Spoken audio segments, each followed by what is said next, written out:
बेदाग, साफ छवि और अपनी ज़िंदगी को साधारण तरीके से गुजारने वाले जयपुर कांग्रेस प्रमुख आर तिवारी जी हमारे साथ मौजूद हैं। हम जानेंगे उनसे कि हवा महल विधानसभा क्षेत्र से विधायक प्रत्याशी के तौर पर वो चुनाव लड़ रहे हैं। पार्टी ने उन पर भरोसा जताया है। पार्टी ने एक मजबूत लीडर का टिकट काट के उनको टिकट दिया है, उन पर भरोसा जताया है। आखिर पार्टी के जो पार्टी ने उन पर भरोसा जताया है उस पर कितना खरा उतरते हैं, आइए हम बात करते हैं आर तिवारी से और जानते हैं।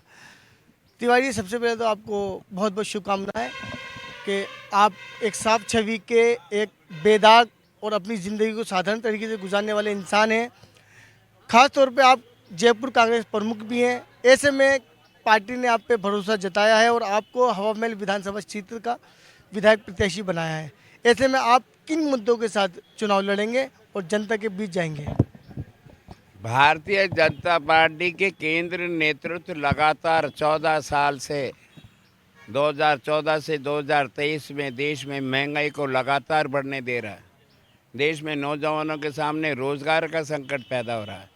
देश की संविधान के अंदर जो हमारी राष्ट्रीय कंपनियां थी उनको खुर्द-बुर्द करके किसी निजी व्यक्ति के हाथों में सौंपा जा रहा है। देश इस समय असमंजस की स्थितियों में, और वहीं राजस्थान का जननायक अशोक गहलोत जैसे बैंक का गवर्नर नोट पर लिख करके देता है, मैं धारक को 100 रुपये अदा करने का वचन देता हूँ। ये राजस्थान का जननायक अशोक गहलोत देश का पहला ऐसा मुख्यमंत्री है जो गारंटी देता है कि मैं तेरे को 100 यूनिट फ्री देने की गारंटी देता हूँ। वो कहता ही नहीं है, वो करता है। वो कहता है तेरे परिवार में, तेरे सारे परिवार का अगर बीमा चिकित्सा की सुविधा तो 25 लाख रुपए तक का तेरा खर्चा नहीं होने दूंगा। वो गारंटी देता है बुढ़ापे में तेरे को मैं ओल्ड पेंशन स्कीम दूंगा। वो गारंटी देता है कि हर घर में जो 60 साल से बड़ा पुरुष है और 58 साल की महिला है, मैं तेरे को घर बैठे 1000 रुपया महीना मासिक दूंगा। वो गारंटी देता है किसान को 2000 यूनिट, तेरे खेत में कितनी बिजली जला 2000 यूनिट तक तेरे से 1 रुपया नहीं लूँगा। वो गारंटी देता है कि लैपटॉप दूंगा 40 लाख महिलाओं को। वो गारंटी देता है कि 11वीं 12वीं में पढ़ने वाली लड़की को मैं फ्री में आपको मोबाइल दूंगा। ये गारंटी है जो सरकार दे रही है। ये भारतीय जनता पार्टी वाले इसको रेवड़ी तो कह दें, लेकिन जनता के द्वारा जनता का चुना हुआ प्रतिनिधि जो मुख्यमंत्री और प्रधानमंत्री होता है, जनता के प्रति उसका उत्तरदायी नहीं है क्या?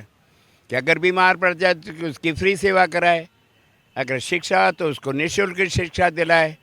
और निःशुल्क शिक्षा के लिए अब की बार नवाचार के अशोक गहलोत ने गारंटी दी कि अंग्रेजी माध्यम का महात्मा गांधी स्कूल खोलेंगे, तेरे से 1 रुपया नहीं लेंगे, तेरे बच्चों को 12वीं तक पढ़ा। एक गारंटी है जनता की सेवा करने की। ये रेवड़ियाँ नहीं है। पैसा को अशोक जी की जेब से थोड़ी जा रहा है या देश के प्रधानमंत्री जेब से पैसा दे रहे। जनता का धन रेवेन्यू के माध्यम से सरकार के बजट में आता है, सरकार उस पर खर्चा करती है। और इन्हीं मुद्दों को लेकर के मैं जनता के बीच में जाऊँगा। कहीं ना कहीं देखा जाए तो महेश जी का टिकट काट के आपको दिया गया, उनकी थोड़ी नाराज़गी थी पार्टी से, लेकिन आज देखा गया कि आपके चुनाव प्रधान कार्यालय के उद्घाटन में वो आए, उन्होंने स्पीच भी दी, तो आपने उनको किस तरीके से मनाया? नहीं, मैं आपकी इस बात से सहमत नहीं कि उनका टिकट काटा गया। ये काटने का क्या मतलब? क्या उनकी बपोती थी? उसके पहले क्या ब्रज किशोर शर्मा की बपोती थी? ये पारिवारिक सीटें नहीं होती हैं। पार्टी नेतृत्व कब कहाँ बदलाव करेंगे, ये राष्ट्रीय सोच है कि अब की बार किसको मौका मिले। ये हमारी धरोहर नहीं है। आज अगर मैं यहाँ चुनाव लड़ रहा हूँ और ऊपर वाला मेरे को विजय बना देगा तो गारंटी है ये मेरा घर है क्या कि मैं भी इस घर में ही रहूँगा? पार्टी का फैसला होगा। अच्छा काम करने के बाद में भी लगे हुए तेरे से अच्छा काम करने वालों को हम भेजेंगे तो मेरे को शहर से स्वीकार करना चाहिए। और महेश जी ने शालीनता से इस बात को स्वीकार किया। मैं महेश जी के यहाँ गया था, उन्होंने 1 सेकंड नहीं लगाई। उनका तिवारी जी मैं आऊँगा। और आपने देखा आज ब्रज किशोर जी भी थे, रूबी खान भी थी, सुनील शर्मा जी भी थे और महेश जोशी जी आते। हम आपस में टिकटों तक तो कहीं ना कहीं हमारी ऊंच नीच हो सकती है, लेकिन जब फैसला हो जाता है, सिंबल मिल जाता है, उसके बाद हम सब है। और यही कांग्रेस की एक खूबी है कि टिकट मारने के तक हम कहीं ना कहीं एक दूसरे को ऊंचा नीचा कर सकते हैं, लेकिन जब फैसला हो जाता है पार्टी का अंतिम, हम साथ रहेंगे और साथ जीत करके जाएंगे। हवा महल विधानसभा की एक समस्या है नागतलाई नाले को लेकर, जहां 26 वार्ड, 30 वार्ड, 31 वार्ड, उसका पैसा तो सेशन हो गया, लेकिन अभी तक वो कार्य चालू नहीं हुआ। उसी को लेके जनता नाराज़ है। ऐसे आप उस जनता को किस तरीके से राजी तो करेंगे? मेरे को आपने बताइए, मैं जिस दिन चुना जाऊंगा, मैं सबसे पहले वादा करता हूं आपके माध्यम से, आप आकर के बता दे रहे हैं, मैं उस समस्या को सुलझाने के प्रयास करूंगा। कहीं कोई शासकीय या प्रशासनिक अड़चन होगी, जनता के हित में मैं किसी से भी लड़ सकता हूं, और मुख्यमंत्री जी के पास जाकर के उस काम को कराने की मेरे में ताकत है। मैं मुख्यमंत्री जी से काम पूरा करा के लाऊंगा। आचार्य जी ने ऐलान किया है कि इन चारों विधानसभा सीट पे भगवा झंडा लहराएंगे और मुख्यमंत्री के दावेदार भी वो हैं। ऐसे में आप उनको क्या कहना चाहेंगे? अरे भाई, दिया कुमारी से तो पूछ लो, वो राज्यवर्धन सिंह राठौड़ से पूछ लो, कौन बनेगा। अपने यहाँ मियाँ मिट्ठू ही रहे, वो वसुंधरा राजे बनेंगे कि सीपी जोशी बनेंगे कि गजेंद्र सिंह शेखावत बनेंगे।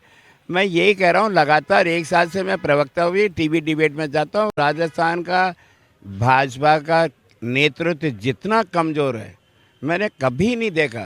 ये टुकड़े टुकड़े भारतीय जनता पार्टी, कभी सतीश पूनिया मुख्यमंत्री, कभी सीपी जोशी मुख्यमंत्री, कभी राजेंद्र राठौड़ मुख्यमंत्री, कभी गजेंद्र, अब आप दिया कुमारी आई, एक नई आई दिया कुमारी आई है, मुख्यमंत्री बन जाएंगी। अब आप कह रहे हो, मैंने तो सुना नहीं, अगर ये बाबा भी मुख्यमंत्री बन गए तो भारतीय जनता पार्टी का देश में मानसिक दिवालियापन निकल चुका है। और मियाँ मिट्ठू बन जाए, उसके लिए मैं काल्पनिक प्रश्न का उत्तर नहीं देता हूँ। वो जीते तो सही, जनता के बीच में जाएं तो सही। जनता कहाँ रहती, कौन सी गली, कौन सा नाला, नारे का नाका, भट्टा बस्ती, खोर, बास बदनपुरा जानते क्या? कभी गए क्या? जब वो आए हैं मठ से, चमकदार वो कपड़े पहनते सिल्क के, गंदे लग नहीं सकते। जनता की सेवा के लिए तो कपड़ों को गंदा करना पड़ता है, धूल मिट्टी खानी पड़ती है। केवल वो भगवा वस्त्र धारण करके रंग के आधार पर अगर वो वोटों का ध्रुवीकरण कराना चाहते हैं, तो ये साजिश कांग्रेस सफल नहीं होने देगी और हम जयपुर की 8 विधानसभा सीट जीतेंगे। इस चुनाव को आप किस तरीके से देखते हैं, जबकि 4 नेशनल पार्टी इस चुनाव में विधानसभा हवा महल से उतरी हुई हैं, चाहे AIMIM हो या आम आदमी पार्टी हो या बीजेपी हो, तो आप क्या कहना चाहेंगे किस तरीके से इस चुनाव के? मुकाबला कांग्रेस में और भारतीय जनता पार्टी में, ये आम आदमी पार्टी हो या ओबीसी की AIMI हो, ये वोट कटाव पार्टी है, बीजेपी से आर्थिक सहायता लेती है और बीच में आकर के कांग्रेस के प्रतिबद्ध वोटों को तोड़ने की कोशिश करती है। मतदाता जानता है, फैसला करता है। जमानतें जब्त आम पार्टी पहले भी लड़ चुकी है, जमानतें जब्त हुई हैं, तो चुनाव लड़ने का लोकतंत्र में सबको अधिकार है। लेकिन जनता फैसला ऐसा करती है कि कभी कभी इंदिरा गांधी जी जैसी बड़े नेता को भी हमको हारते हुए देखते हैं। बड़े बड़े नेता हारते हैं, जनता माई बाप है, किसी को अहंकार नहीं करना चाहिए।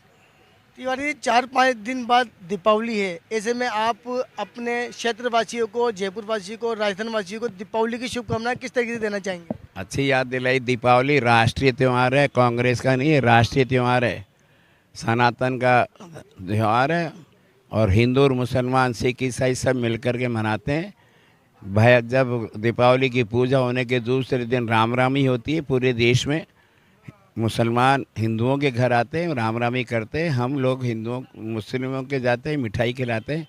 तो मैं आपके चैनल के माध्यम से राजस्थान की जनता को, विशेषकर हवा महल के भाई बहनों को, तमाम कौमों को कहता हूँ, आइए हम प्यार का दीपक जलाएं, प्रेम का दीपक जलाएं और घृणा रूपी जो आज देश में वातावरण बना रखा भारतीय जनता पार्टी, जिसको लेकर राहुल गांधी कह रहे हैं कि नफ़रत के बाज़ार में मैं मोहब्बत की दुकान खोलने आई, तो इस दीपावली पर हम नफ़रत के बाज़ार की रोशनी को बंद करें और प्यार की रोशनी के हम जगमग दीपक जलाएं। सब परिवारों में खुशियाँ आएँ, उनके यहाँ धन्य दान आए और हम सब मिल कर के जयपुर को और बड़ा जयपुर बनाए, खूबसूरत जयपुर बनाए, हेरिटेज सिटी को और शानदार बनाए। हम सब का संकल्प है, केवल कांग्रेस का नहीं है, इसमें सब राजनीतिक दलों को आपस में मिल कर के जयपुर के सर्वांगीण विकास में हम एक दूसरे को मदद करें। ये थे हमारे साथ जयपुर कांग्रेस प्रमुख और हवा महल विधानसभा क्षेत्र से विधायक प्रत्याशी RR तिवारी जी, जिनकी यही कहना है कि राजस्थान सरकार ने 7 जो गारंटी योजना लागू की हैं वो कल से लागू हो जाएंगी। इसी को देखते हुए मैं जनता के बीच उतरूंगा और हमारा ये वादा नहीं, ये गारंटी है कि जो गारंटी योजना राजस्थान सरकार लागू कर रही है उसको तमाम राजस्थान के लोगों को फ़ायदा पहुंचेगा। और मैं हवा महल के अंदर जो भी परेशान है नागतलाई नाले को लेकर, मैं उनके पास जाऊंगा, उनसे मिलूंगा और उनकी समस्या का समाधान मुख्यमंत्री अशोक गहलोत के साथ मिलकर करूंगा। और उन्होंने दीपावली की तमाम जयपुर वासियों, तमाम राजस्थान वासियों और तमाम हवा महल विधानसभा क्षेत्र के लोगों को बधाई दी और कहा सभी को मिलजुल कर दीपावली का त्यौहार मनाना चाहिए। कैमरामैन अब्दुल नदीम के साथ इकराम खान, हेल्पलाइन न्यूज़, जयपुर।